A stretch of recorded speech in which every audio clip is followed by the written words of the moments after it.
আমি গরিব বলে পারবো নাকি চাইতে কি হইলো? এই দেখো ঘটনাটা একটা ঘটে গিয়েছে। কি ঘটনা ঘটেছে? আরে জগন্নাথ বিশ্ববিদ্যালয়ে মসজিদে ইমানের চাকরিতে বাদ দিয়ে দিয়েছে। কি কর? তুমি একটু ফোন দিয়ে জিজ্ঞেস করো দিন কি করতে বাদ দিয়ে দিয়েছে। কার কাছে? আমার কাছে ফোন দেবো? হ্যাঁ ইমানের কাছে ফোন দাও। আচ্ছা দাও দাও দাও, দাঁড়াও ফোন দিতে হবে।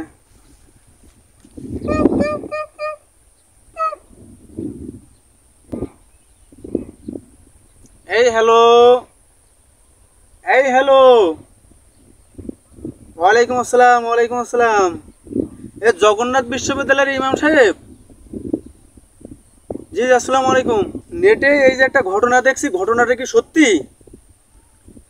এই ঘটনাটা হচ্ছে যে ইমাম, এই যে শিরোনামে দেখছি, এই যে হলুদ সাংবাদিকরা, কিছু কিছু সাংবাদিকরা লিখেছে জগন্নাথ বিশ্ববিদ্যালয়ে ইমাম সাহেবের চাকরি থেকে বরখাস্ত করে দিয়েছে। এই ঘটনাটা কি? এই ঘটনাটা একটু খুলে বলেন দিন আমাকে।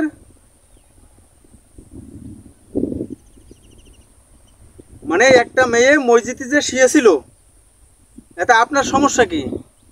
ও মানে আপনি আবার দেখার সাথে সাথে ফোন করে বলেছেন? আচ্ছা আচ্ছা, তারা লোক পাঠাইলো, তা এসে দেখে যে ওর কাছে আরেকজন ফোন করে সে নিয়ে গেছে। ও আচ্ছা আচ্ছা। এই যে মসজিদে এই যে একটা মেয়ে যে শুয়ে থাকলে এর কারণটা কি?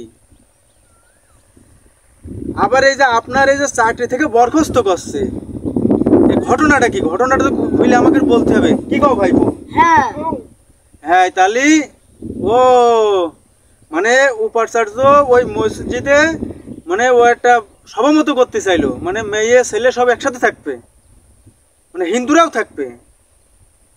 ও আচ্ছা আচ্ছা, সব ধর্মের লোক ওখানে থাকবে, ওরা একটা, ও আচ্ছা আচ্ছা, ওরা একটা জনসভা মতো করতে চাইলো। তা আপনি ইমাম হয়ে বাধা দিচ্ছেন।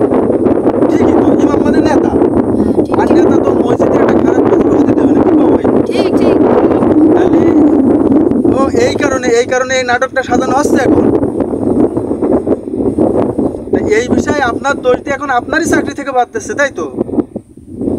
মানে আপনার একটা মান সম্মান হানি করার, আপনার একটা সম্মানহানি করার চেষ্টা করছে ওরা, তাই তো? ও তাহলে এখানে মূল বিষয় হচ্ছে যে আপনি একত্রে, পুরুষ মহিলা সব একত্রে, সব ধর্মের লোক একসাথে আপনি কোনো সভা করতে দেননি, ওই জন্য আপনার উপরে মেলা চাপ আসছে। ও আচ্ছা আচ্ছা আচ্ছা। হ্যাঁ, আবার নেটে তো এইটাকেও বলছে না যে এরম একটা ঘটনা ঘটতে গেল, এরম একটা জনসভা সেখানে করতে গেল, কিন্তু ইমাম করতে দিনই তার ইমাম মানে নেতা, সেই নেতার পাওয়ার সে দেখিয়েছে। একটা মসজিদে ইমাম নেতা, আর তারই পাওয়ার থাকবে, আর কারোর পাওয়ার থাকবে না। ঠিক আছে ভাই? ঠিক ঠিক ঠিক। আচ্ছা আচ্ছা, ঠিক আছে, আপনার পথ তো আপনিই দেখাইছেন। হ্যাঁ এইভাবে, হ্যাঁ আপনি এইভাবে সাহস দেখিয়ে যাবেন। ইমাম মানে নেতা, আর আপনি নেতার মতো একটা কাজ করেছেন। হ্যাঁ আপনার ধন্যবাদ জানাই। আপনি আপনার কাজ করেছেন, তাতে আপনার জীবন যাক যাই যাক, আপনি শহীদ হয়ে যাবেন, কোনো সমস্যা নেই। হ্যাঁ, মসজিদে একসাথে কোনো মহিলা পুরুষ নিয়ে কোনো ইয়ে করা যাবে না। মহিলাকে নামাজের স্থান আছে, ওখানে নামাজ পড়ার সময় নামাজ পড়বে, পুরুষের জায়গায় পুরুষ থাকবে। এই যে ষড়যন্ত্র করে একটা মহিলা মসজিদে উঠে সেখানে সে শুয়ে থাকবে, এটা তো হয় না, তাই না? আপনি মসজিদের ইমাম, আপনি নেতার মতো একটা কাজ করেছেন, আপনাকে ধন্যবাদ জানাই ভাইপো। ঘটনাটা শুনলে?